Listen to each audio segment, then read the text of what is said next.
జీవితం రచించింది డాక్టర్ రమ్య స్వరూప్. వివాహం అంటే హరివిల్లు. హరివిల్లు అంటే రంగుల సంగమం.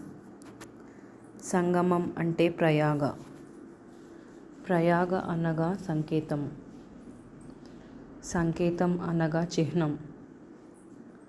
చిహ్నం అనగా ఒకదాని ప్రతీక. ప్రతీక అనగా నేస్తం. నేస్తం అనగా ఇరుగు పొరుగు. ఇరుగు పొరుగు అనగా బంధం.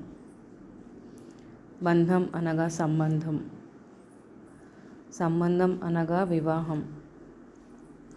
వివాహం అనగా ముచ్చటైన జంట. జంట అనగా కుటుంబం.